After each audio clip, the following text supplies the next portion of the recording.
First of all, don't tell me what to do. They don't know what the fuck they're doing. That's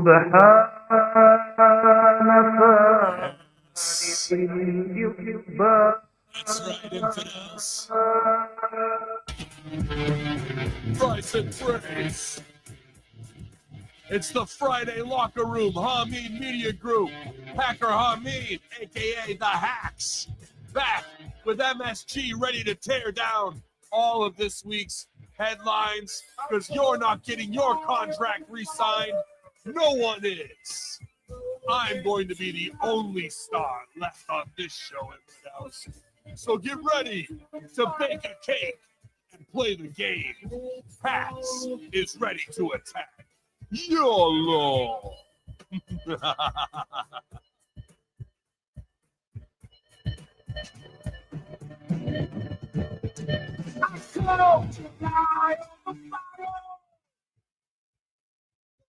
Good morning, campers. Hopefully you're having another long, hot week of summer. Yeah, and I know we are here in the east side. Over here, man, it's fucking blazing 80s to 90s all this past week, and this week ahead, lawn is fucking brown.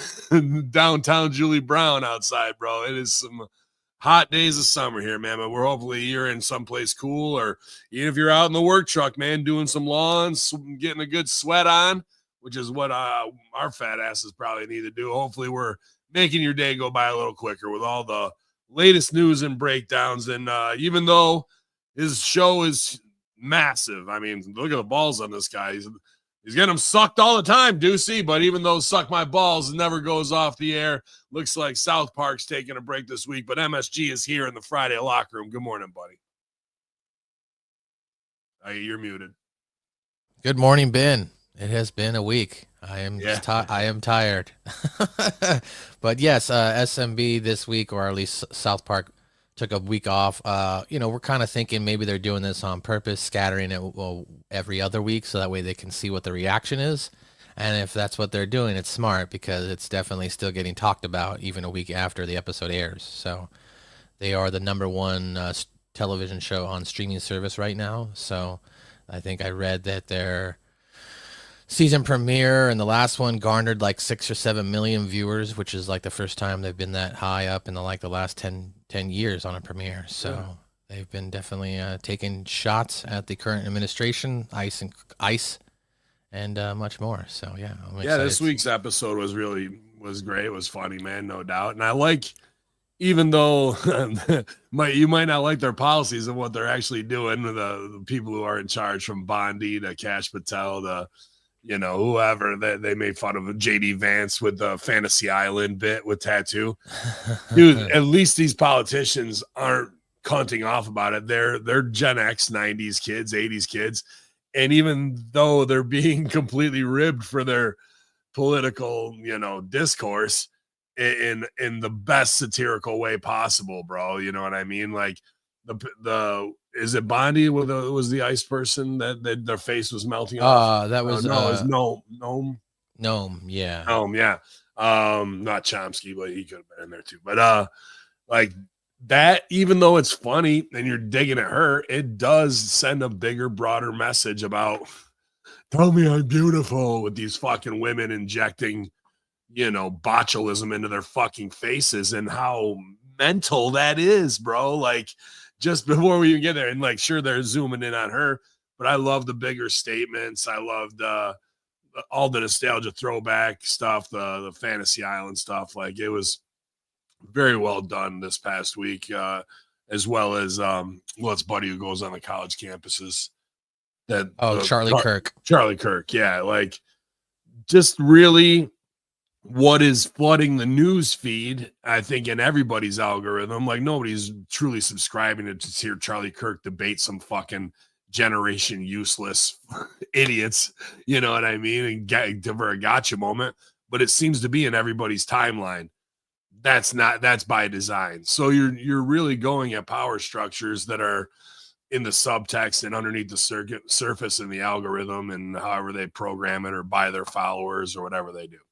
There's always a way to poke the bear, and usually or sometimes taking a low road and dragging them down into the ridiculousness is great. But I got to say, JD Vance and Noam and their Twitter responses pop me. I like the fact that we can not get angry about it. I got to get them and get them off the air and that shit. And then it might come back to bite them later in locker room heat. But for right now, I think it's kind of a nice little fight to watch, entertainment versus politics, but it's not a person. It's, the creators of a cartoon.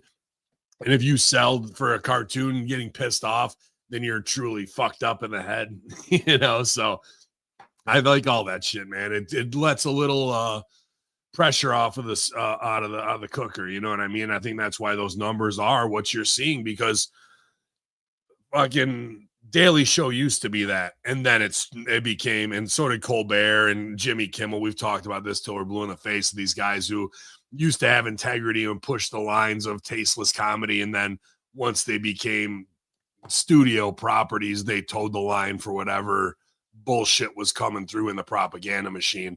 Not South Park, my guy. My guy. So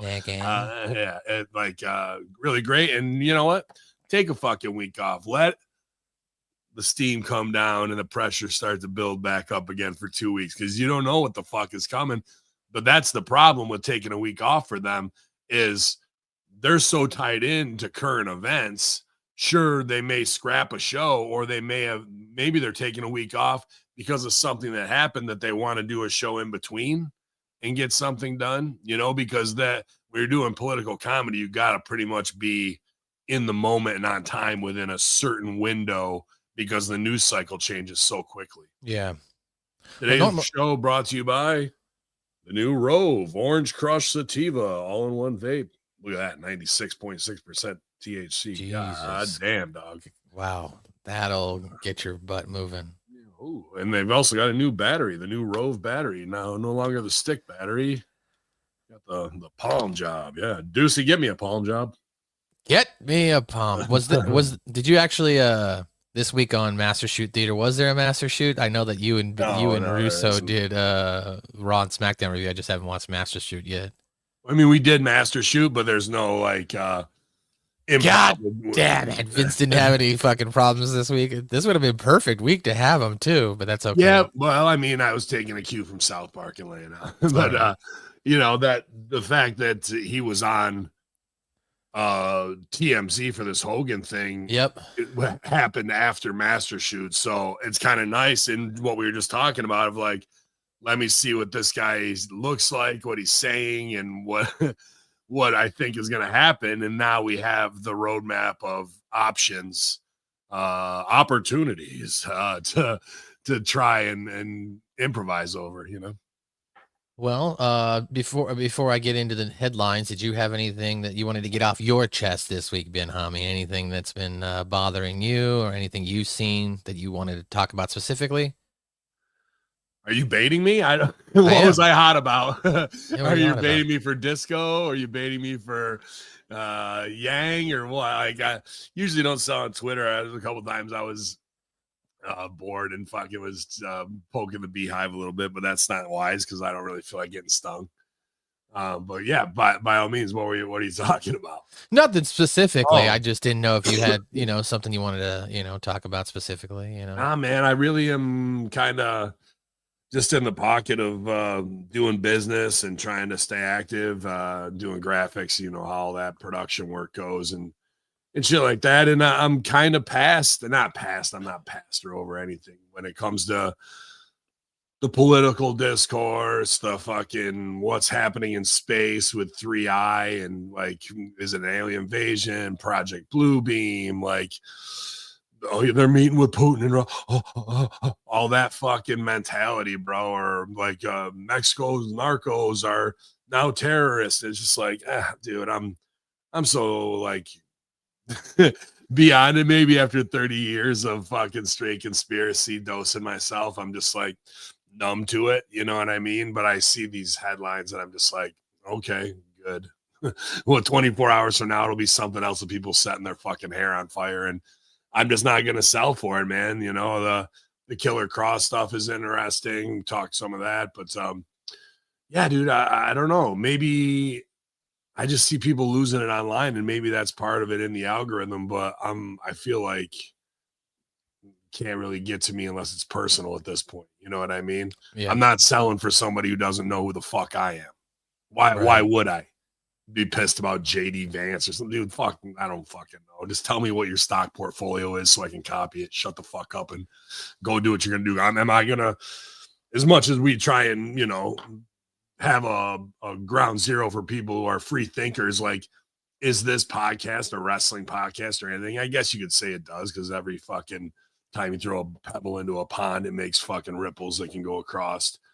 To be like, oh, this is gonna get the hostages released from Gaza, and this is gonna fucking really settle Russia, Ukraine. Like, even the podcasters who are out here acting like they're top proponents, like that they're gonna get something accomplished, is a curtain. It's not really how shit works like that. So the whole pick a side shit, I'm done with. I have no faith in any politician where people, oh, you're a Trump guy. No, I'm not a Trump guy, but I'm definitely an anti-Hillary motherfucker.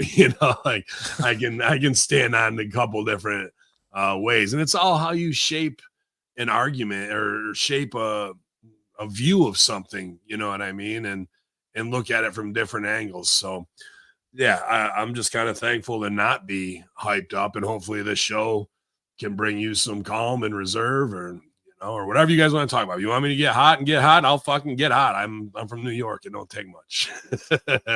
So, but yeah, man, I guess I'm kind of happy about the fact that I don't have anything to really be That's hot good. about. All right. Well, let's start with Vince McMahon since you mentioned it. One of the first headlines here is what Vince McMahon said about the death of Hulk Hogan in the TMZ documentary. So Tuesday night on Fox Network, the TMZ team put out a documentary. They've known to do this in the past. And they asked Hulk Hogan what his reaction was to, they asked Vince what his reaction was to Hogan's death. He said, shock. You just don't think about someone, a family member or someone that close to you. You don't think about them passing away. Terry had kicked out, to speak of so many surgeries. I think he had 20 surgeries on his back, plus others on his knees or in his hip or something, and he overcame all of that. It was a tremendous shock. It was a blow to my heart. He then ended up going on to talk about, they asked him about the racist stuff, and he says, I know he wasn't a racist. It was unforgivable, and I was aghast what happened when these things occurred. That's not like him. What in God's name is going on? And as soon as it happened, the company didn't have anything to do with him anymore. We took him out of the Hall of Fame. You just don't do those things. He wasn't a racist. He said some racist things, and he should pay for that, and he did. But in the end, I think everyone saw the real Hulk Hogan and felt, wait a minute, this guy, he doesn't act like a racist. He's not a racist. So we all make mistakes. That was a big one, but he wasn't a racist. And finally, he ended up talking about the Netflix premiere when Hogan came out and got booed. And apparently Vince McMahon was angry. He says it wasn't set up properly. I'm sure he was probably despondent after that. I was angry because we've known each other for a lifetime, professionally and personally, setting up, so to speak, the larger-than-life superhero. You don't just let him walk out there. He deserves something very, very special, more than anyone. They owe him. It's just like, okay, here comes Hulk Hogan. I just got angry because that's not the way I would have done it, and he deserved much, much more, Ben. Your thoughts on Vince McMahon's comments there, pal, on TMZ? Yeah, interesting burial of the game. You know what I mean? As far as not how I would have done it. When he said that shit, I felt just like when I had to go answer the Dreamer when I fucked up the finish. But it is his son-in-law, and there is communication, I'm sure, daily. So did Vince give him notes and he ignored it, and that's why Vince is pissed? You know what I mean? And then with Hogan getting booed, I just don't know how. When he said that, I was like, how do you bring him out then to shine him where the crowd's not going to turn on him? Like, that was a foolish move post his appearance for Trump. You knew it was going to happen after that. Like, it was just, there's no way around it. So to do it is to protect him and maybe have a whole hype package beforehand, something video wise before he comes out. You know what I mean? To build it up. So if they're booing the video package, be like, don't send them.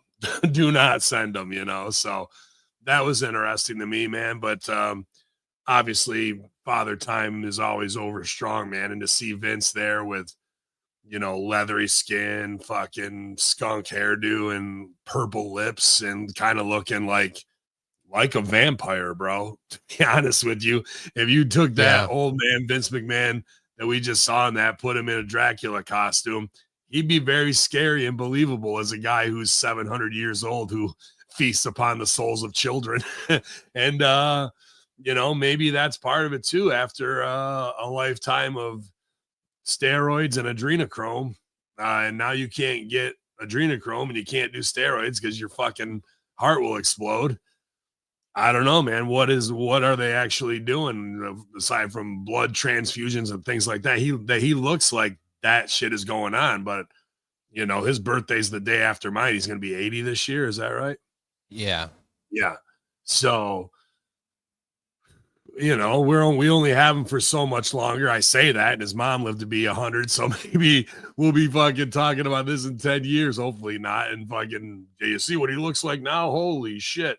But yeah, dude, it's easy to judge a man by his looks, but the guy's 80 fucking years old. So, I don't know, just scary looking, but could he have another act as, Vince McMahon vampire? I think, Vampire McMahon would be a great fucking, Tubi movie starring Vince. Do you have any thoughts on the racist comments or Vince McMahon? McMahon? Oh, yeah, the racism. Yeah, Vince dude. McMahon What are you saying? Like, he might have said racist things, but he's not a racist. Well, I think saying racist things is possibly the definition, unless you're just joking. Like, there's levels of racism, angry racism and comedy racism. Don't disagree with that kind of, because you fucking on your entire show, I get so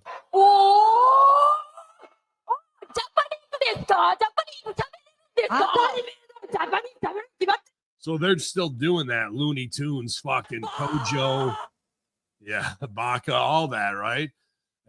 Rhea Ripley, I'm a champion. Like, fucking, it don't stop. So there's little funny, like, let's expose them as speaking broken English, so white Americans at home, not even white Americans, just Americans at home, can fucking laugh at the Asian that's here, like, off of some old Bugs Bunny programming shit, right? So is that racist? Yes. Yes. But does it make me go, I fucking hate all Asians and Japanese? Like, you know what I mean? Like, if it ain't like me, go swing from a tree. Like that type of shit? No, absolutely not. But where do you classify angry threat racism, where you hate people, versus laughing at somebody's culture? And you can turn around and do the same shit on white people, blez, whatever you want to do, right? We all have our stereotypes of our culture for a reason. So is everybody racist if they laugh at something? Are Asian people racist if they laugh at fat white Americans at McDonald's? Like, how do we take this argument and what he's putting up there? So I guess in Vince's mind, the definition of racism is just truly hating a race and culture without knowing any of them, or even if you do know them and you just, amplify that across the board to all people of that color or spectrum. So I don't know. We're just in such a weird, stupid place that I think everybody should be made fun of all the fucking time. And that way there's nobody that's kind of excluded of getting your balls busted. And you should be able to take that. We learned this lesson at 5 years old. Sticks and stones will break my bones, but names will never hurt me. So unless somebody's doing you actual physical fucking harm, shut the fuck up, laugh and clap back at them with some fucking shit. You know what I mean? Like, yeah. Or take the high road and no sell it, and then they look like a fool. There's plenty of opportunity to do that. It's different strategies that are civilly disobedient, I guess, without getting physical with anybody. But is Hogan a racist? Obviously not, bro. Like, the guy might not have wanted his daughter dating black dudes from the studio, and maybe that's what Terry Bollea is about at his root, but it's not like he's like, oh, I'm not working with Junkyard Dog, or I'm not working with Killer Khan, or I'm not working with Zeus and, you know, because he's black. Like, come on, man. Like, this guy had to be an American hero, and that's across the board for every race in the melting pot of the U.S. So, you know, even if he does classify certain people, oh, the Blizz love us when he's talking to his kid in jail. Like, what, dude? We're supposed to not act like hip hop. It doesn't say N bomb every fucking other word for 50 years. And like, don't you say it, but here it is in the music and culture that we contribute to society. But don't you say it. Shut the fuck up, dude. Go put on Apocalypse 91, Public Enemy. Don't want to be called no and fucking that's what they were feeding us as fucking kids, like to sing along. And now don't you dare say it. Don't say it. Like, go fuck yourself. All these people who get their panties on fire because of it. Panties in a bunch, hair on fire. Hair on fire, panties in a bunch. Get my hair in my panties, Deuce. We're going out there. Going out there. Yeah. I don't know. Does that, was I just rambling, or does that make sense in any way of just like, he said racist things, but he's not a racist? That's kind of what I attribute it to. Okay. Yeah, no, I mean, it does make sense. I mean, I personally, as I stated before in the past, wasn't necessarily like the biggest Hulkamaniac or anything like that. Me neither. So like his passing didn't really hit me as something emotional like it might have for others. But I also don't know the man Terry Bollea. So for me to sit here and pass judgment and call someone a racist when I don't know him, I don't know what his backstory is and his day-to-day life activities, all I have to go off of is what the media reports. It's not fair for me to make a statement that Hulk Hogan is racist. Yeah, I mean, whatever, man. You can go on Twitter and see nonstop fucking, you know, with this shit of anti-black culture and the YNs, which is the new shit that everyone's will be saying, where you get to say the N-word, but you're not saying it. And what they're doing in Washington, D.C. right now is its surface level is because of the YNs there going ape shit and fucking robbing people on the train in broad daylight and 12-year-olds with pistols. I mean, that's a real problem, like, that can be stopped and cleaned up off the streets with, you know, like, they're doing martial law and this is the first step. Well, when your nation's capital is littered with heroin addicts living in tents, that shows the true underbelly of how fucked our society is while they're living on a Freemason compound of fucking concrete that's, you know, sacred geometry. And what is it doing for those people? Really, you know, nothing at all. And we failed our fellow man, no matter how destitute they are because of their own, I don't know, you know, upbringing or mental issues or addiction issues or whatever put somebody on the street to that degree. But it's inexcusable in 2025, where we have Dubai and fucking Saudi building giant cities. We have all of this other excess shit. And we, in our cities like Philly to Seattle to wherever, bro, it's just, streets are littered with bodies of people that look like zombies. We got to be able to do better than that.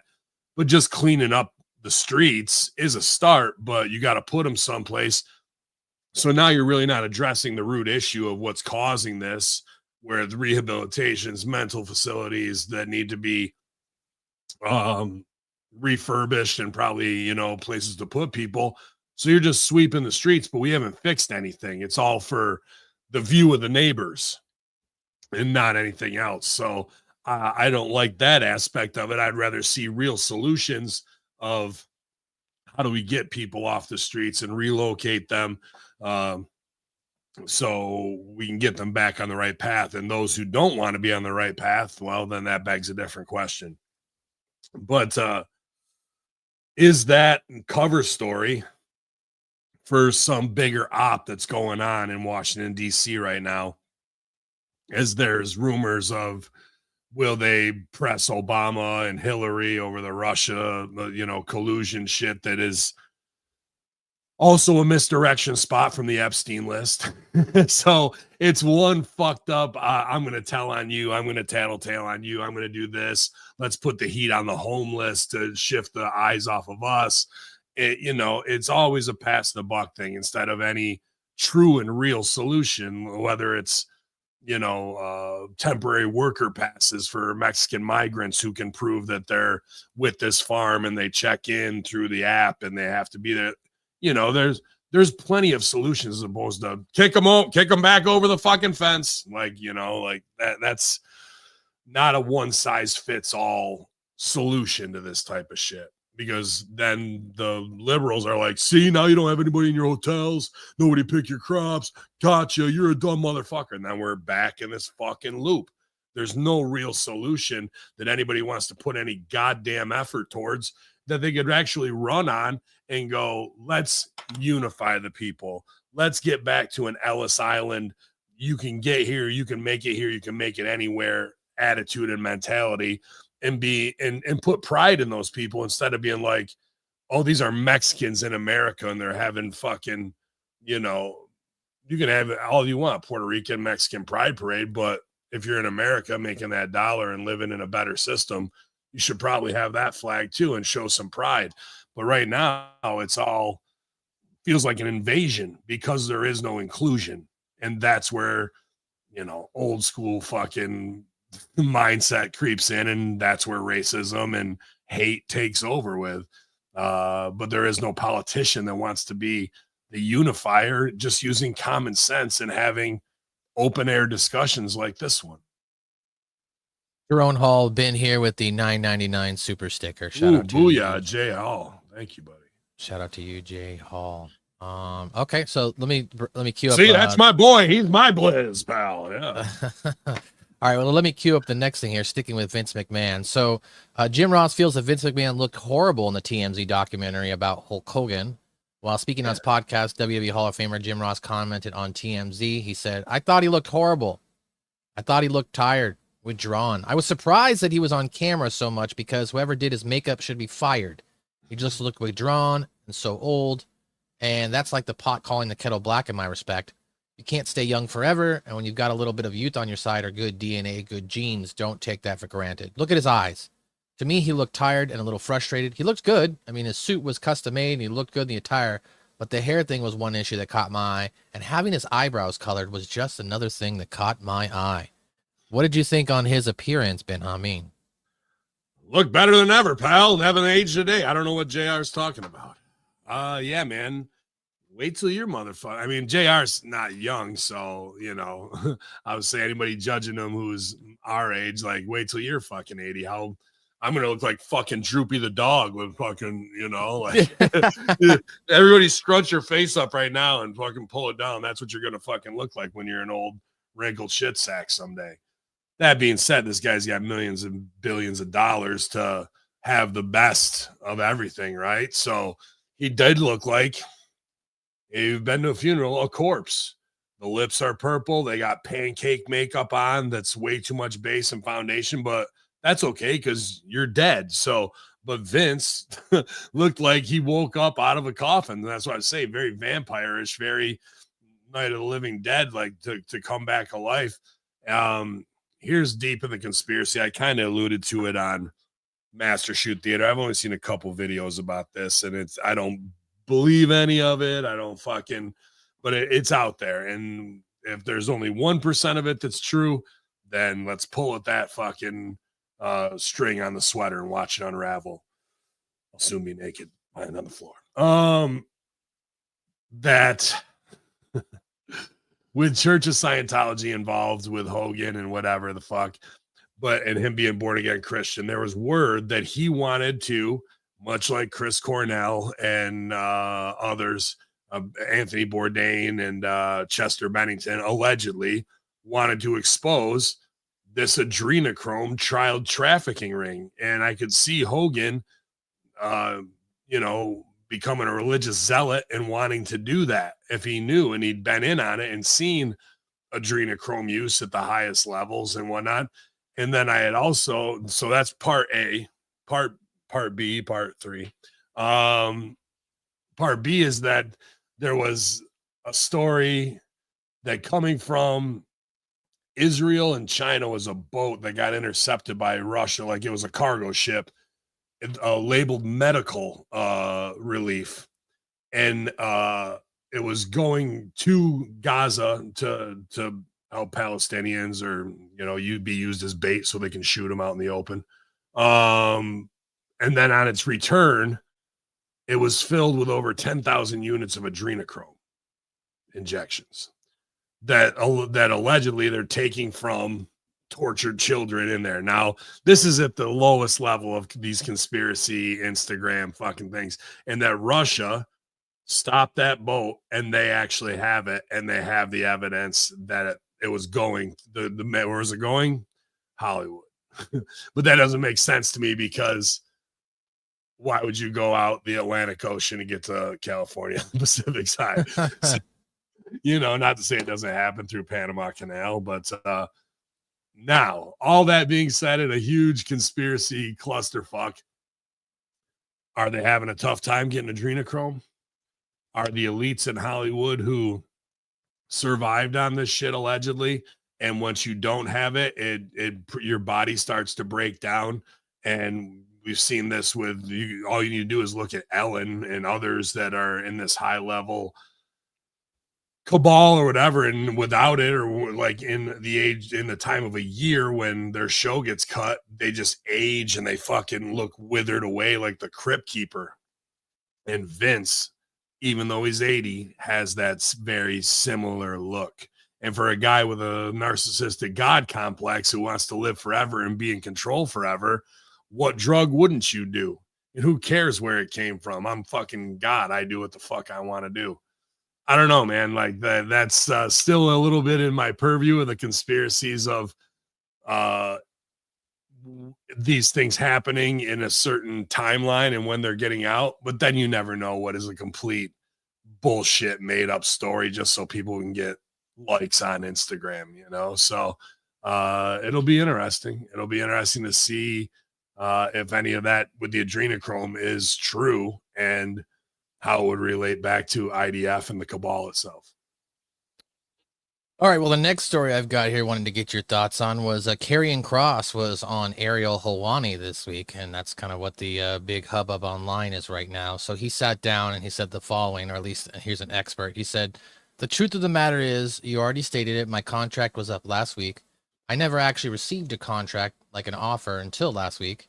I think it was Tuesday off the top of my head. I got the offer. I wanted to know how they came to that valuation. Just wanted some information, some metrics, some analytics supporting that. Hey, this is how we got here. When I inquired about that, they were unwilling to provide that information and told me that I had 24 hours to agree to the offer or they were rescinding it. Next day we talked. I asked if they had that information. They don't. And I said, I can't make an informed decision without the information. I'd like to keep the dialogue open. They rescinded the offer, and that's where we're at. I know a lot of people feel when they make an exit, right? I know how a lot of people feel when they make an exit. I can empathize with everybody's experience. Every experience in the company is different. This isn't to disparage WWE, but because there's so many convoluted stories out there going on, it actually, even to some degree, can affect our livelihoods of what we're supposed to be doing afterwards. People don't want to reach out because they're not sure if they're tampering and stuff. The goal has always been to be with WWE. My wife and I still want to be with WWE. I'm at the table for conversations. I did not step out of the conversation. We still want to be there. We still want to work it out." So, Ben, what are your thoughts that they gave him 24 hours to sign a contract without giving him just basic information on how you came to the evaluation of what the contract is worth? Basically, Karrion was saying, like, look, the money wasn't like less than what he was making before, but he just wanted to know how they got to that figure. How do you determine his value? Right. Very interesting. Off the top, I think this whole thing is a well-constructed work, including this part. And the Do you part still that think this is a work? I think that the people he's going to put in play are, some may be aware they're being part of the work, or they understand it and they don't want to be smartened up, like Ariel Helwani. So it doesn't hurt his integrity as a journalist, where he's now helping storylines and doing character work. You know what I mean? It's got to seem real. Okay. So part of it is Israel, and part of it is going to be the overarching structure of what he has to kind of do to become an anti-hero, independent lone wolf, and comes back at Royal Rumble as number 28 and fucking people go crazy and maybe he goes over, and we start the real journey. So I think in my opinion, that's the overarching part of this. Now, that being said, I believe unless they gave him a nice bonus on the way out so he can pay his bills, that they aren't paying him, so he can go do independent things, but don't do dumb indie shit with guys that could get you hurt, and then the storyline's fucked. So I'm waiting to see how fast the indie bookings come in where he's actually doing something. You know what I mean? Now, let's say it isn't a work. Let's say it's all a shoot. They're really fired.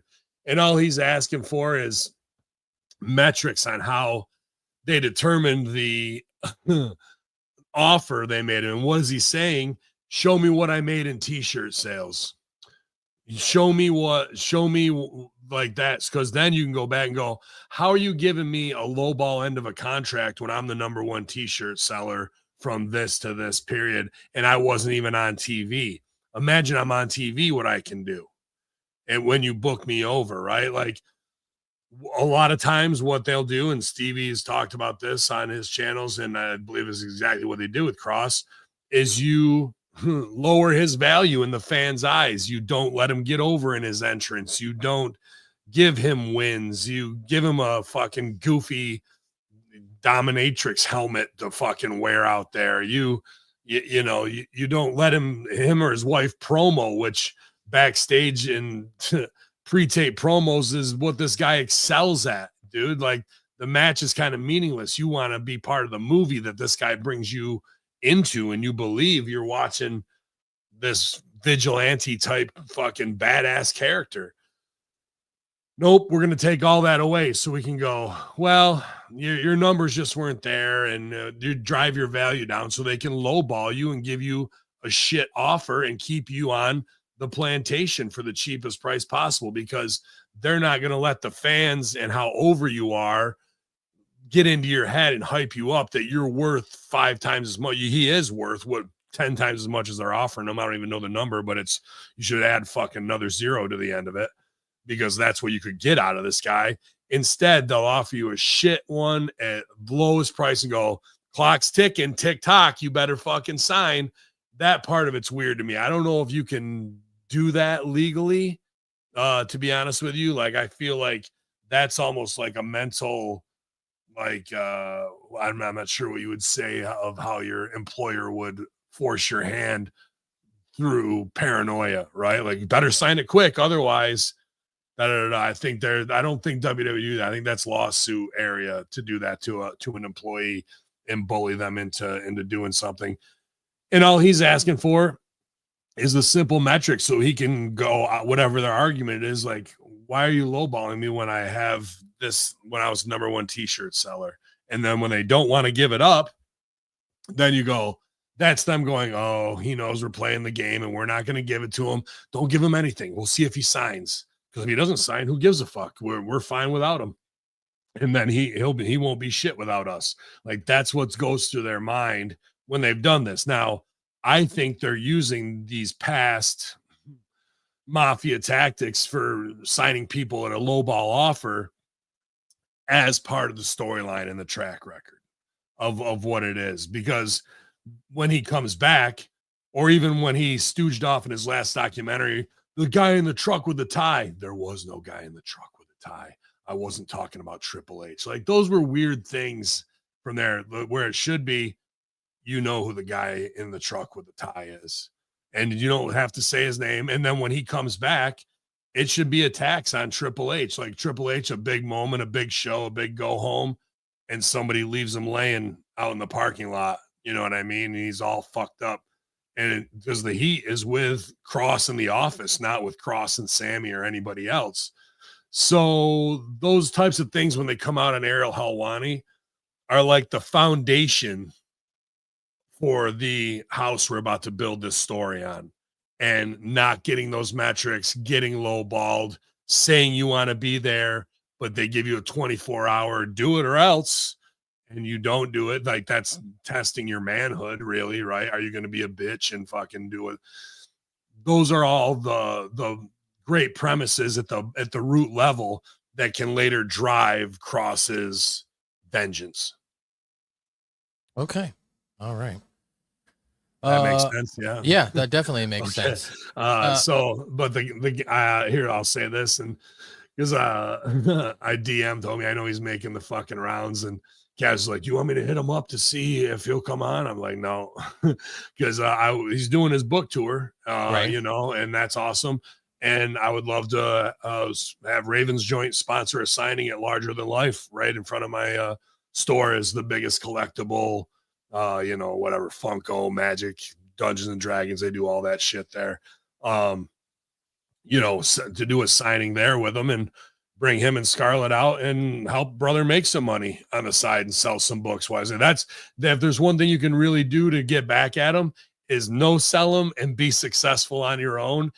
Keep your stuff going, and then they bring you back at the high contract because you've shown that you're a self-made man. If you keep saying that's the only place we want to be, I want to be there, like that's a fucking, you know, broken what do they call it when you love you're a hostage and they fucking keep you Stockholm syndrome. Yes. Yeah, like that is the Stockholm syndrome. You got to do the exact opposite of that. Be like, you're lost, pal. I got fucking, you know, I would get with Ari, even though Ari might go to Triple H and be like, fuck it, bury him. But I would get ready for pilot season. I would have a whole fucking script for him that makes him the new whatever Walker Texas Ranger or whatever the show is you're going to make around him. And, you know, like become a bigger star. You tell me like a Sons of Anarchy type star or show with Killer Cross would not fucking draw mega, bro. It absolutely would. Or something where they're super spies or CIA. Like that's what he should be focusing on. He should be looking at the fact that like I was shackled and I'm a creative, brilliant genius.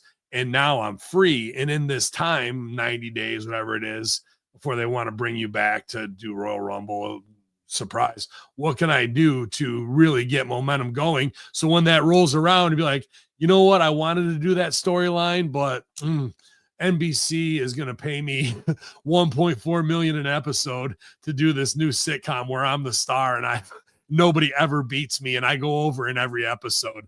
And then they'll go, oh, fuck, we should have kept that guy. You know, like that's the true FU to the business when you've got a talent, that guy's ability, and then the super hot wife mixed in right into the mix, man. Like as a package deal, it's crazy to not want them both in the spotlight all the time. So I hope he does great, but to me, this is a very smart work shoot, you know, based off their discretions of the past. Do you think that part of that work would more or less be the fact that he is stepping away to sell this book, that he's going on a book tour? Like, could that play into the work? Hey, we're going to write you off TV for 3 or 4 months, and then that way you can go off, do your book tour, and then come back? Because he pointed out the fact during the Ariel Helwani interview that this book has been done for 3 years. He's just been waiting for it to go through all of the, you know, top people or higher ups, as he alluded to, in WWE. Yeah, well, doesn't that show, you know, like, are they getting a cut from every book sold? Why does he have to get his book approved? He's not allowed to have any intellectual property of his own based on his own life.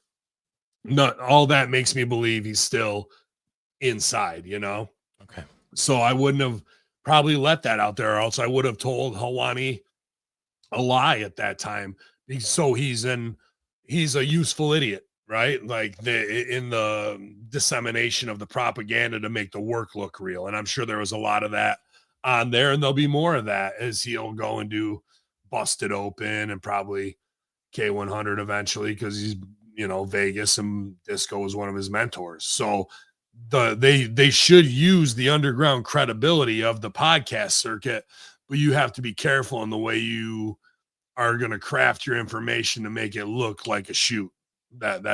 and he's highly intelligent enough to do all of that. But in the meantime, I would say come show some books, brother. Like, I'm happy to bring you out and and do something fun and cool. And you never know what can happen in the future based on this time of you taking the most of it, saying that you want to be a WWE property. Everybody who comes back usually ends up and having a successful run buries WWE on their way out. You know, like not begs to stay there for the check. He's bigger than all that anyway, man. So but he loves wrestling. You can see it in his new documentary, just looking at the figurines and talking to fans and things like that. And that was an interesting way to show him. There's a lot of fan interaction that makes the fans probably beloved him more because he's given them what seems to be true access to himself. But I really loved the way they closed that doc with him opening a letter from a girl who pretty much said she was suicidal many times, and it was because of her interaction at the pay-per-view in Philly, I believe, with Scarlett and him that kind of reignited her will to live and not trying to, compare notes or anything, but that's happened here at HMG in the last couple of years. In the last decade, probably I would say 4 or 5 times with people who are struggling with their mental health and are ready to end it all and check out. And you don't realize sitting here talking shit in the fucking basement studio, missile silo studio, what impact you're having on people's lives to go forward and help them make them through that day and give them maybe just that little boost of confidence and that light in their life that spark that can fucking grow into something. You know what I mean? I try to set an example and tell all my producers, yes, you can do whatever the fuck you want to do and, make it your own and own it, but it takes work. And there's been a lot of people for whatever relationship reason or addiction reason who were ready to end it. And we have to talk them down from the ledge, man, because your life's important. You might not see it now, but there could be a time 10 years from now where there's a fucking school bus on the side of the road flipped over with kids in it. And you're the one that's there to fucking be the hero that day. And that's one of a million possibilities, right? But like, if you weren't here, then what? You know what I mean? Maybe you have a purpose that you don't see right now in yourself, but you absolutely are essential into the hive. So for him to close with that and then just do the classic wrestling, fuck. Like, there's so much good wrestling of like how they talk on Unreal, how we talk on Unreal, and how Cross does and like how we react to things. I really like that part of the show, but yeah, and that goes for anybody listening right now. If you're going through it, it's only temporary. This too shall pass, and it just takes work and time. And I know that the dark days seem like they'll never end, but you make your own light, man. These are your trips around the sun. Don't let anybody dictate them to you, or don't feel like you're wasting them on anything else. You can always make a change and survive until the Anunnaki come and destroy us all and re-enslave the planet. Good stuff there, Ben. I like that. But yeah, man, like that to end it like that hit home with me, not just because of like, oh, he's a great guy and he helps. Like, I've been in that exact, like, I just ended a chat with somebody I don't really know, but they feel like they know me. You know what I mean? Be based on 10 years of these shows or whatever performance. And I get done with it, I'm like, fuck. Hopefully we saved somebody's life today that needed it, because we were one of their possibly final lifelines. And I'm not going to let somebody, especially an HMG soldier, fall back down the mountain, bro. You know what I mean? Some people are reaching out because they say, hey, I need that hand up, or I need that thank you, to thank me for it. And we don't know. We don't know what anybody's going through who are our listeners. And for them to be that personal and share it with us, I think that's a testament to our ability and to connect and perform and talk openly and honestly. And I think it's exactly the same with Killer Cross. And said it plenty of times, the best will always find each other. And he's absolutely one of the best. Yeah. Revamp wrestling. After losing my YouTube channel and having crappy years, I'm checked out in life, and channels like this and videos like this help me out somehow. Well, brother, I can definitely relate to YouTube fuckery, especially when you put in a lot of time to it, and then you have John McAfee on or David Icke, and that's a wrap. B. You go from making $400 a month down to $4. Like that's how restricted play that I got. So, you know, but it doesn't mean you have to stop making your art. And even in Unreal, I think Cody just said it too. He goes, I can't remember. No, it was Cena. Cena's like, I like the surprises. I like this. He goes, it doesn't matter if you're performing for 0 people, 1 person, or 100,000. You give it that same effort because that's your artistic integrity that you're putting out there for the world to see. So do you want to go commercial and fucking have billions of viewers, but you don't believe in shit you're saying? That's not a terrible thing. I'm not judging anybody who does that. I guess I am. I'll talk about Tim Dillon in a minute. But fucking, that's the integrity of the performer. Well, you were never in WWE. Oh, so every bump I ever took on the indies, every cheer, every boo, every moment didn't mean anything because I don't meet a standard because you're a fucking program monkey who has to judge people's success based on seeing it on a television screen. How fucking dense are you that's your level of it, dude? So anybody who came before television or film never should have been famous for anything they ever fucking did. Okay, got it. Now I understand the rules. Bullshit. If you're making art, you know, think of how many probably incredible artists there are in the Louvre that nobody even gave any respect to during their time, but now their pieces of art are championed as fucking the foundation of humanity. Like, that's what, when you feel like, oh, I'm watching the analytics, I'm watching the metrics, I'm watching the dollar amount come in. Are you just being a true craftsman and being true to yourself and what you want? Then if you have that, then there's nothing more that you really need. The rest is frivolous fucking Horowitzing, you know. Liz says, not gonna lie, you were all my lifeline when my ex died. There were days y'all were the only reason why I laughed or smiled. I'll always love you guys. I'll always love you for that. That's wonderful. And see, and I'm not out here fishing for those type of sentiments, but I know they exist. You know, and in the Killer Cross storyline, and Liz, we love you too. Absolutely. And still deepest condolences and sympathies for having to go through that. It'll never go away for those of us who've lost very close loved ones. We understand that. But that's why HMG will continue to go on and exist, man, of like, will I spend the money for it, dude?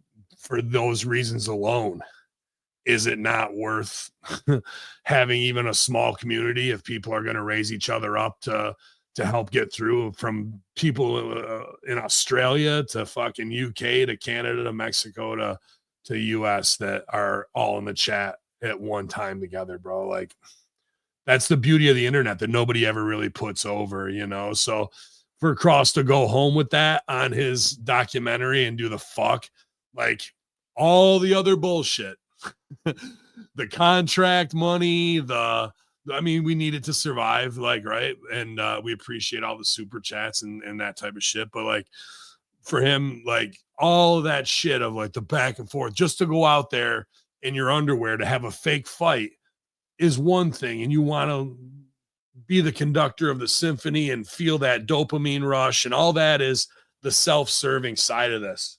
But when you get a letter like that, when you get a private message and that brings it home, because that person isn't doing what we did, they're living vicariously through it, and all this other time you were focused on I, me, my ego, the politics, Triple H, Sami Zayn, that shit, when you get a letter like that, goes, none of that fucking shit's important. The reason I do this is for that reason. That's why it's important. That's what makes a difference at the end of when Judgment Day comes, you know, to play darts. No, when real Judgment Day comes, fucking, that's what hopefully will be in your highlight reel, that we talked 4 or 5 people down from making bad choices that they could never come back from. Vet says that's why he never stretched you back in OVW. I appreciate that. I could probably use it right now. My back is fucked, but yeah, that has a fucking great working punch. I remember getting fucking punched by the vet, and it was fucking absolutely 1,000 times better than any punch I've ever thrown. But he was part of the army too, so he went through basic training. Well, keeping with wrestling news here, earlier this week it was reported that WWE will be adding a PLE in September on the same day as AEW's All Out pay-per-view event. In an update from Cheese Sandwich of F4W Online, he stated the following: "It can change, but the main event for this show is Brock Lesnar and John Cena, so it's a big one, which is why Brock Lesnar is not in Paris because of this. They wanted him for the show, not for the Paris show, and that's where Logan Paul got the gig. Anyway, that could hurt them. Of course, if you really want to watch both, you can, but it's also like 7 hours of wrestling in a single day, which is way too much. AEW would probably be starting, who knows earlier. The times will be interesting, and there's going to be some jockeying there, but at the end of the day, what's the worst case scenario? They cost them 25,000 buys, maybe more. But okay, at 25,000 buys, you're costing them about $750,000. That's significant money, but guess what? They're making $180 million in TV this year. How much are you really hurting them? Do you think WWE is going to be, or I guess, obviously, the obvious question that I already know the answer to is WWE purposely counter-programming AEW? And then do you believe that this counter-programming and stuff will hurt AEW if they set up John Cena versus Brock Lesnar? I don't think it'll hurt WWE. It will hurt AEW. Like, so are you just going to try and put on your own great show, or are you going to go guerrilla warfare on these motherfuckers now that they're booking against you just as a direct FU to it? And let's say hypothetically that Cross is not under contract and he can take outside bookings. This is where my next goal line would be. What do I do to build to that I'm the surprise at the end of the pay-per-view when there's crossover? Holy shit, Killer Cross is here. To have that moment as opposed to whatever stupid Lyra Velcro, Bailey, it's my fault storyline we got going on, that we can have the whole internet talking while the WWE pay-per-view is going on. There's guerrilla tactics, terrorist moves to make here. If Tony Khan wants to make them, all he needs to do is have Nick reach out to Josh, me, and Strangler Steve, and we're happy to put a list together of how to fucking swat the beehive and get FUs over on that show that they'll be talking about during the WWE show live on Twitter. And there's nothing Triple H fucking wants to know more about than what the IWC is, and that's directly from inside sources at the WWE, that they're more concerned with this stupid little chatter of the armchair quarterbacks and the perception of how they're perceived as far as good bookers or got them or whoa, that surprise.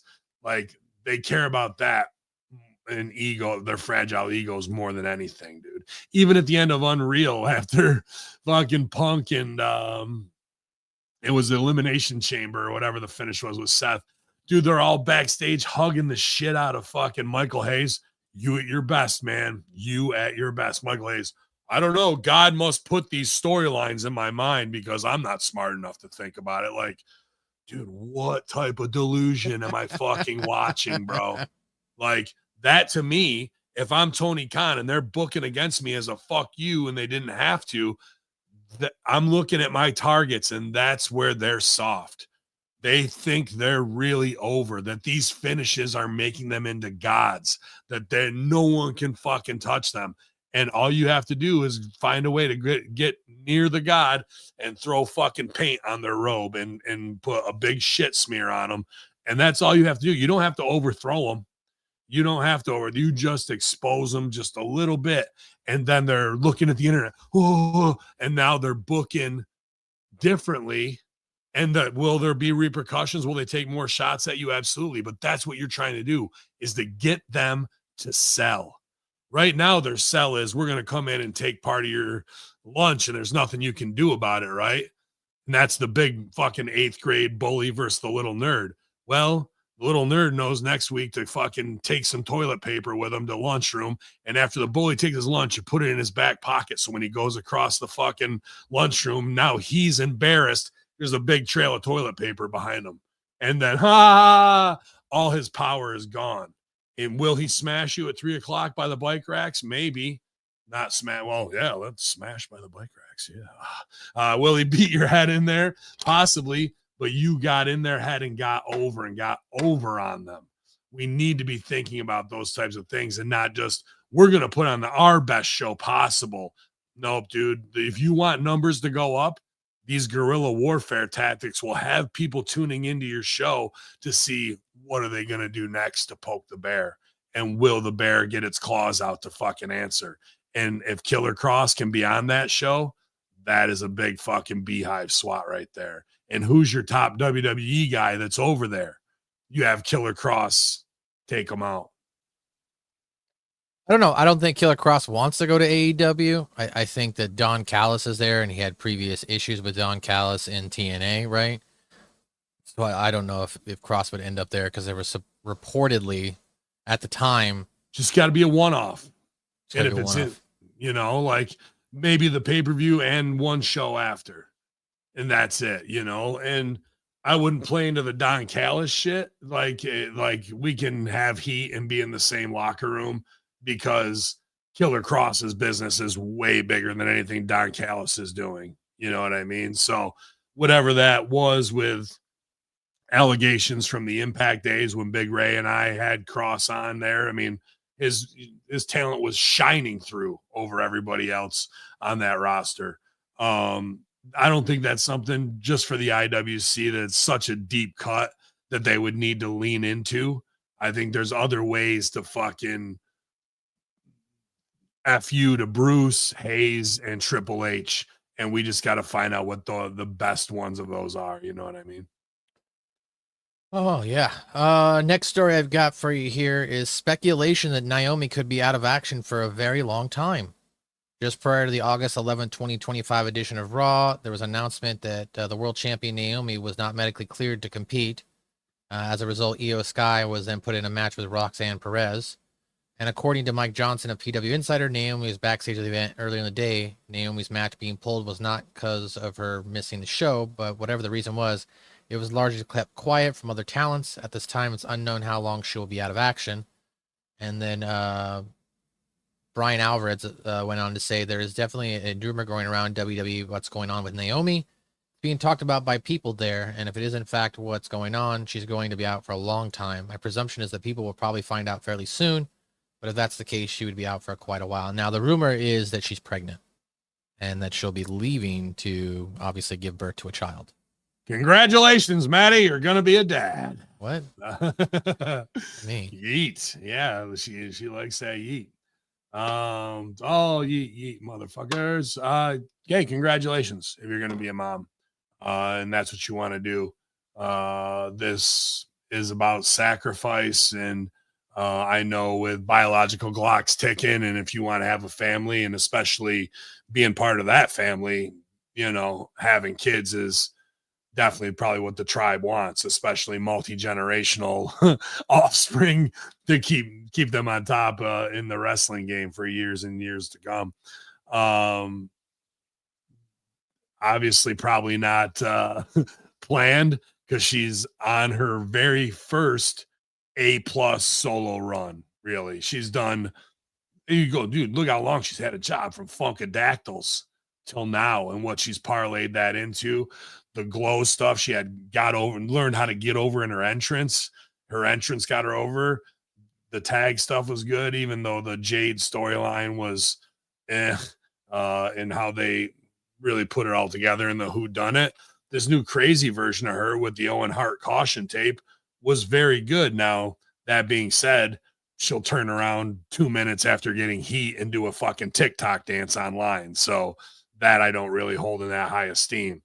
But, to each their own. If they, you're on the road and the stick comes back and says you're positive, you're not going out and working that night. And that's how fast you'll be off the road, because there wasn't any match where it looked like she got hurt or blew a knee out or an ACL or anything that I saw. Not to say it couldn't have happened, but if she is pregnant, this is a strange choice. Like, obviously, I'm not alluding to like pregnancy termination, but that sucks when you've worked this far. Don't suck. That's difficult when you've come this far in your journey. You're finally there with the belt, and you're being recognized, and you can work with anybody because you've got so much experience now.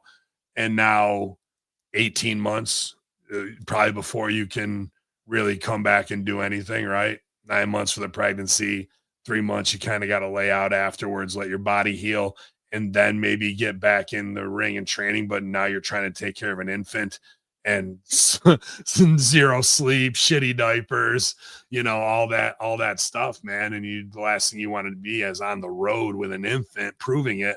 So you're talking maybe 2 years, 2.5 years, if she's going to take time to be a mom before she comes back. And who knows how bad her body is beat up being on the road for this long. I'm sure, as fucked up as I am, she's definitely been through some tables this year. That shit has got to really be feeling it. Now, get pregnant and have that put pressure on nerves that are already pinched. Oh, brother. I could only imagine that the pregnant wrestling mom is not one you wants to fuck with, my guy. You better have some caution tape around the whole house for anybody who's about to roll up.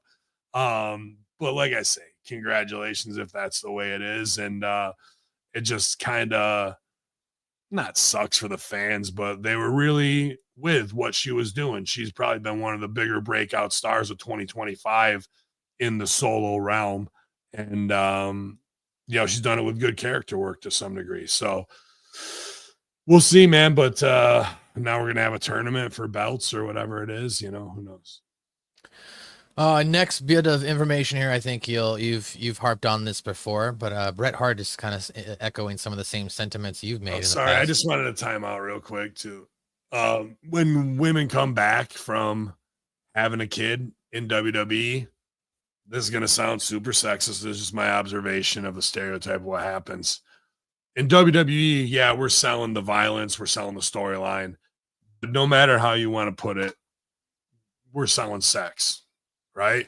Whether it's Randy Orton fucking gassed and jacked to the gills walking around in nut huggers, or it's the fucking girls wrestling in lingerie with up-close crotch shots. You're not going to tell me we're not trying to serve these tape trader masturbators with fucking sexualized shots, because they're never going to be able to get with a Liv or a Rhea or whoever it is, Scarlett. So we shoot them at those angles, and that's fine because sex has been selling. When you come back from being a mom, nobody wants to be like, oh, even though I know she's married, Becky Lynch is super hot, I would love to hook up with her. Now you look at her as Seth's wife with kids. And does any superhero, any fucking fantasy that anybody ever has goes, you know who I want? A mom with 2 kids who's married to somebody else. Ooh, that gets me going. So like that, your stigma of being a sexual property afterwards is kind of gone. And really at the foundation of what we do, that can be anywhere from 10%, maybe in my case, up to 90% of what your act is. So that's a tough thing that women who leave the business to go have kids and come back, it's an unspoken stigma that you could never really say, except for here in the Friday locker room, because you'll be chastised for being, misogynist or, whatever the fuck it comes down to. But that's just the reality of the nature of humans. You know what I mean? So, but everyone's wants to have something to bitch about. So I don't know, when she comes back, I would go away from, not that she was like, ooh, everybody bang me because they know she's married to Jimmy or whatever. But what about overtired, overworked, angry mom? Nobody's come back and played that. And if you hit somebody with a shitty diaper in the face, people are tuning in for that shit, bro. And now they got these new dolls that look super, super lifelike, right? Like, yeah. So we don't even really need to have the infant on camera. She can push a stroller down to the ring. You get quick cuts of the kids, and she's just overtired, and she's got to beat the fuck out of somebody. And by any means possible, with a brick in a diaper bag or whatever the fuck it is, she wins because she says she's got to get this kid back to the bus to take a fucking nap. And she can tell everybody, I want everybody to keep it down. My kid is out there sleeping. Fuck you, and like put the baby monitor at the side of the fucking ring. The kid's crying. She's got to wave it off and go and deal with, like, there's tons of things we can do as opposed to, no, I'm going back to being Becky. I'm sexy. I'm the man. I'm the this. I'm the that. They don't lean into what the reality now is. Does that make sense in what I'm saying? Yeah. No, I get what you're saying. Points, Vet. Jesus, I show Vet love, man. All he does is cut me down, but I deserve it. I guess maybe that's a shitty fucking idea. Yeah, dude. So Vince McMahon backstage fucking babysitting like everybody's kids, he's walking around with a Capri Sun straw trying to tap him for adrenochrome, like fucking. So this is an interesting thing. Bret Hart. I love you, Vet. I love you, Vet. Bret Hart said it. Bret Hart says that most people in modern professional wrestling are actors pretending to be wrestlers. During an appearance at the Vaughn Comic-Con, he sat down with the modern era. He gave his thoughts on the modern area of professional wrestling. He said, I think wrestling is a strange profession. There's no real category for it. I think my personal feeling about professional wrestling today is that wrestlers today are mostly, for the most part, actors pretending to be wrestlers. Nobody puts on a hold. No one has what we used to call wrestling psychology anymore. You have to work on a leg. There's always a strategy to what I learned in wrestling. You tell a story and you make it as real, as believable as you can. The real art form was never to be injured anybody. You never do it for real. Two wrestlers would go out there, tell their story, and come back. I think that's still the case today, that the first thing they do when they come back to the dressing rooms, they hug each other and say, I'm okay. I didn't break my neck or anything. I didn't knock all of my teeth out. It's always like, you're just so happy that you go out and do this performance. The real artistry is not hurting anyone. Of course, he had to get his dig here at the end. Unfortunately, Bill Goldberg never got this memo. Good job, Brett. Yeah, I mean, old curmudgeon Brett is saying some wild shit. Like, I thought he'd be a Gunther guy. And just because he doesn't like chops, dude, like, Brett would come in and, likes the stiff clothesline or the double down or wouldn't anything stiff. He'd like the front buckle he'd take himself. So I get that it's a work, but then to be like, they're all just actors playing wrestler. So are you. Well, are you a legit shooter? Show me your fucking NCAA title. Show me your UFC title. Show me. That's exactly what you are. We're stuntmen. We're stuntmen and the actor all in one. So to be like, these are actors playing it. Sure, I am absolutely that. I grew up as a child actor, trained improviser to fucking pro wrestler. And if me and Brett were on the show together and I'm doing the legend spot, he and I are stealing the show that night. And I'm not going to tune him up or have shitty work. I paid my dues to become a pro wrestler like these kids did. So this is, and I'm guilty of this, of old man shaking his fist at the fucking sky. And when in the same sentence, he's going, they're just actors. They're not wrestlers. Well, what the fuck does that mean? Like, nobody here is a real wrestler. Nobody is shooting single legs into fucking fireman's carries on a fucking shoot takedown on a leg whip or whatever, or running the pipe on somebody. You're not calling real Greco-Roman locks and shit. And you're not throwing them on anybody with any real pressure. So what? Wrestlers are guys who work light and just know the moves, but don't have any character in between. Oh, you showed character. You're an actor then. Like, this is where becoming the older generation of even farther out of like, I don't like this shit. You know what I mean? Because of XYZ. He's talking out of both sides of his mouth here. And I'm a hitman guy to the fucking end. That was my number one. When Hogan was on, dude, I gave a fuck about Hogan and Macho Man. It was always perfect. Brett, Rick Rude, Jake Roberts. So I've seen his entire career inside and out. My brother was a Sean guy, so there was fucking tons of heat in the house, back and forth during that time. But I think that Gunther works like an old school dungeon guy that Stu would have wanted to see, and stomp him, fucking choke him out, get dirty heat on him. Gunther should be getting even more dirty heat, thumb to the eyes and shit when refs not looking and all that kind of shit. But so that was weird to me that he buried Gunther in his style, because to me that seems like a dungeon style. So yeah, I don't know what's kind of eating him up lately, but it seems like I don't agree with some of the things he's saying where he's burying guys, and he is that. I think he needs to be in the more realization that he is an actor who does his own stunts. That's what a professional wrestler truly is. You are an actor, improviser in a group scene who is doing their own stunts. There is no, I'm a pro wrestler. Why? Because you know how to shoot and you can beat people up. Not that I've seen, because you're going, I don't hurt anybody. Okay.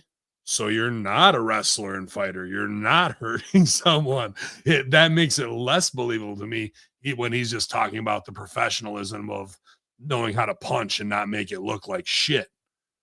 We're all actors at its most. We're more actors than we are fighters. Everybody who's ever been in wrestling, ever. Except for maybe Ken Shamrock and Brock Lesnar. All right, well, Ben, that's all I've got. I mean, I got some other stories, but they're kind of stupid. Nikki Bella talking about a prom pose photo, and Tony Khan talking about how we just talked about that on Monday, Rick and I, of what's too far with these tape trader masturbators at the fucking get a picture thing. And then 3 days later, this comes out with Nikki. However, she may be looking for a new man, so I don't know. Well, on her podcast, they were both like, "Oh my god, I took a picture." Yeah. And I'm not gonna do this anymore. So, but this guy was like totally like, he had a great story and said he watched us from day one. So I didn't feel uncomfortable, but going forward, I'm not gonna do this anymore. Unless you have a Bitcoin account that's worth X amount, walk up with your Coinbase open and she'll check it and fucking see what pose you get after that. Yeah, my lamenting for Nikki Bella doesn't stop. I guess she's had such a hard life and been through so much of the dark side, and it's through none of her own doing and poor choices. Poor choices. Let's get engaged on TV. What could possibly go wrong now? Yeah, the only other thing I had as well was, Tony Khan talking about saying, he says, during an interview with I'll just go ahead and read it. During an interview with the Superstar Crossover, AEW president Tony Khan was asked what he believes is the biggest misconception about AEW. He said, "I think the stories in AEW have been strong as ever.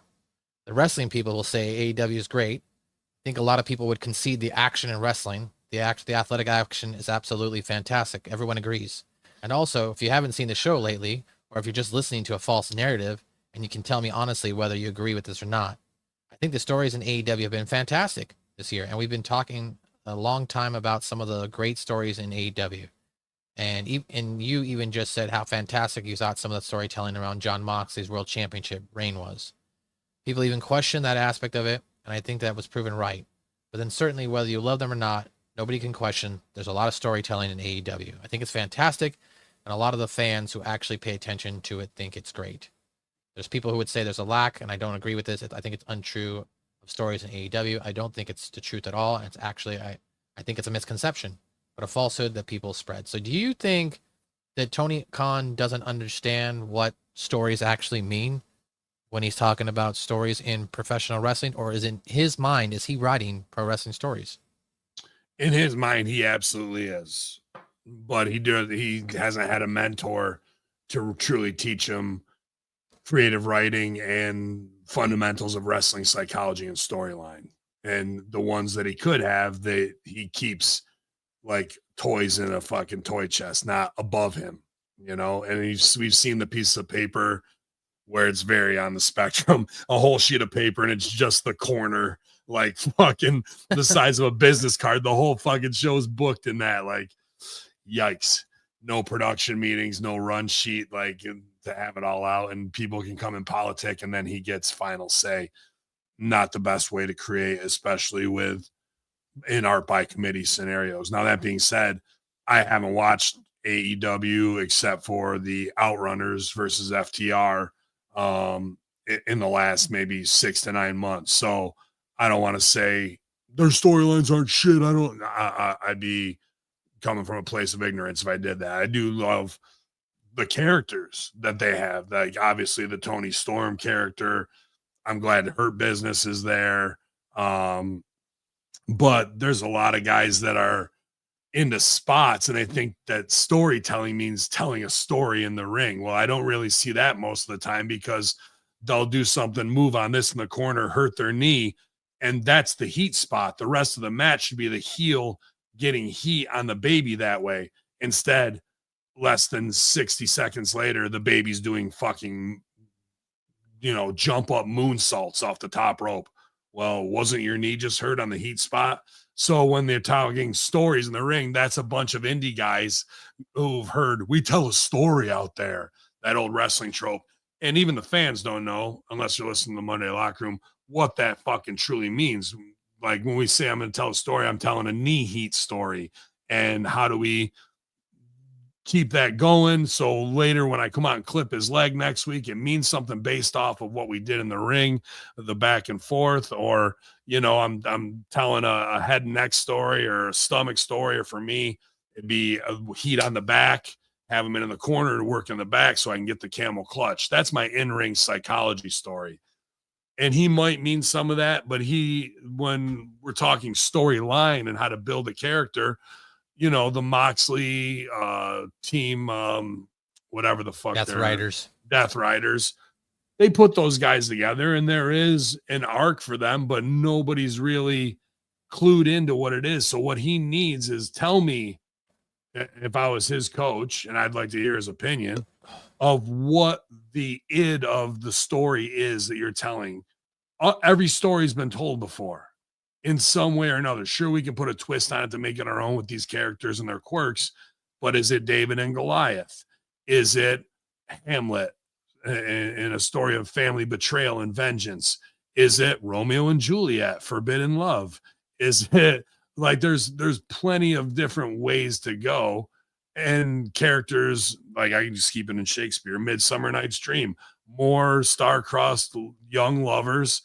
You could have intergender tag team, and then there is also the Puck, the fairy aspect, which is the chaos factor. Well, you've got that with a Danhausen, with a fucking Orange Cassidy, to be these intermittent like things that you think it's going one way and they bump into them and it spins off into another fun way, into something mystical you never thought it was going to be. If you're talking about nostalgia and silver screen with Tony Storm, okay, who are the top 5 silver screen starlets that she's based off of? Tell me what they were, movies they were in, and what were the most successful, so we can kind of emulate that. But then at the same time, I want to see the other side of that, of a Judy Garland complete crazy, right? Like, he doesn't think on these levels because I don't think he has a creative writing degree. I don't think that he has studied playwrights like David Mamet or Shakespeare or whoever it is for dialogue. I think one thing he does trust in is RJ City, right? Is that the guy's name? Yeah, right? for AEW. Because I heard he's writing Tony stuff, the vernacular, the speak, and she can bring it to life and put her own spin on it. But where it goes is when I see that stands out, because RJ City is a theater guy.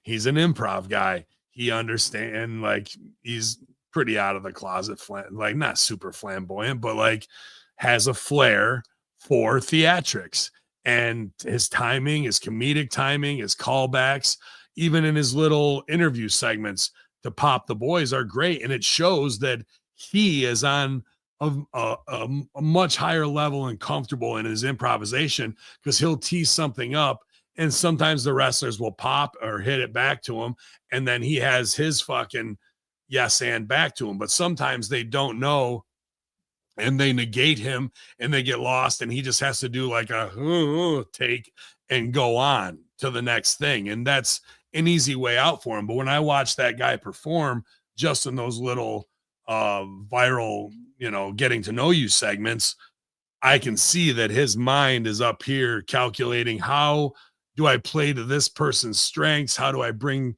what's the best of their character out, good or bad, whether it's the Hurt Business and whatnot. He can really help show the performers what their character should be, because you can see them get comfortable once they go, okay, this guy's not going to bury me. I can be this with myself. But sometimes he's so smart that even though we're actors and stuntmen, a lot of people who get into this are more dumb jocks than they are theater nerds. And they eventually get the theater part, but at their core, they're dumb jocks. So when they know they're in the moment and you can see them getting the game of it all, then they're like, oh, okay. And they'll laugh or they'll pop. And that's great, because that's a game called Harvey Korman in improv, which is based off of the Carol Burnett show, where those guys would actually try and make each other laugh on the soundstage while they're doing live to tape. And that's a true and organic moment where the crowd gets to be part of that. You've seen breaks on Saturday Night Lives and things like that, where the sketch kind of goes out the window because we're in this moment now to see if this person's going to be able to crack the other one up while they're just having fun. What we're witnessing is fun. And that's why we tune into this shit, is to have fun. So I think RJ City is probably a great story writer, storyteller. And I wish that maybe Tony Khan would invest more in opening his eyes to, like, okay, what are the themes that we can take from for our characters and put those into it? And how do we take it on a very long storyline that can separate them from WWE if they really were to invest? But I think 5 years in, dwindling 500,000, you know what I mean? Like, yeah, tough to get that audience back. But guerrilla terrorist tactics against WWE based on what they're doing on your show, or like, here's the thing, he wants to, like, no sell culture. Sell it, bro. You can sell the fact that they're putting the pay-per-view on there. You go out and cut the shoot promo on him. Maybe not him, somebody who seems a little bit more like, F you, an ex-WWE guy who would hold more teeth in if they're willing to cut their own throat, because they're probably not going back after that. Well, I say that, and the guy who cut the pipe bomb promo is now crying at the end of Unreal, hugging Triple H after he buried the fuck out of him. The other guy who smashed a throne on the other show is now the fucking top babyface. So really, the best thing you could do to be a top guy in WWE would be to go out and fucking shit all over Nick Khan, Triple H, to open the AEW pay-per-view, because in 2 years you might be the top baby in WWE because of it, based on what's happened in the past of who's on top now. All you got to do is then go kiss Michael Hayes' ass and Bruce's ass backstage and get a warm embrace from Game, and you too can have a cake spot very soon. Well, ladies and gentlemen, that's going to do it. Another edition today of the Friday Locker Room. So hot headlines. It's hotter than fucking here. I know, of course. It's hot outside here up in the Northeast. Even with the cloudy skies I've got here in Connecticut, it's still 80 degrees outside and humid. So I'm going to try and stay cool today. But after this, I figure clean up the kitchen, hit the gym, do some cardio, and do a little grocery shopping today. I got improv class again tonight, second week of doing it. I was night one. It was pretty good, man. I enjoyed it. Like you said, that we played like a bunch of improv games and stuff like that. Oh, yeah. Big booty. Oh, yeah. Big booty, big booty, big booty. Big booty number 4. Number 4, big booty. Big booty number 1. You play that one or no? No, but we did play like a version of like a yes and game called I Know. So like someone says something and you say I know, and then you repeat back, and then you go back and forth. So we did some of that. Sure. I didn't get to be part of the last one just because I don't know if I raised my hand in time, but they did like a whose line is it anyway kind of game where 2 or 3 people come in and they're from a party, or they're a character, and then the party works. There you go, party, where the party owner has to guess on who these characters are when they're coming in and stuff like that. So it was fun. And then I also did find some acting classes are starting up here at Hartford Stage in September. So yeah, hopefully I'm just waiting to see what my schedule's going to be. Hopefully I can enroll into that because I'm definitely missing that feeling as well too. So yeah, dude, you actually inspired me. I reached out to Devin Mahoney, who played in Chicago and LA, I believe, and then brought it back, came back to Utica, New York, and is at the Uptown Theater, and they've gotten great grants to refurbish that theater. But in October, they're going to have their improv festival. So I'm talking to him now. He wants me to do something wrestling based, maybe stage combat based, and a little podcast based. So I'm excited to be a part of that, man. I got to work out the details, but that'll be in October at the Uptown Theater. And a lot of great talents from Chicago that he's bringing out. That and that's in New York, the Uptown Theater, Utica, New York. Yeah. Wow. Okay. That's I think it's the second week in October, maybe the 8th through the 12th, Thursday to Sunday. Okay. So look forward to seeing some old friends who may be coming out, and look forward to, hanging with some improvisers. But that was definitely after I talked to you last week. It just came up in my feed. Devin had put it out there, and I hit him up. So, man, thank you, Matt. Oh, well, I appreciate you. Well, Ben Hameen, what do you got before we go?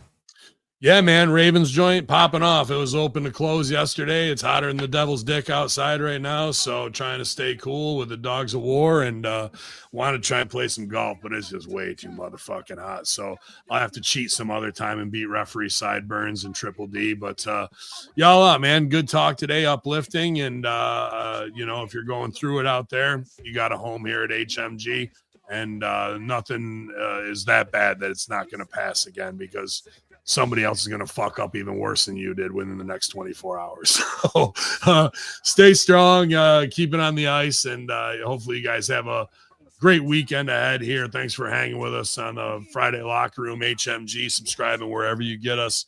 And keep doing your art, and have a great rest of the summer. We'll see you guys on Monday here, Hameen Media Group, the Friday Locker Room. YOLO!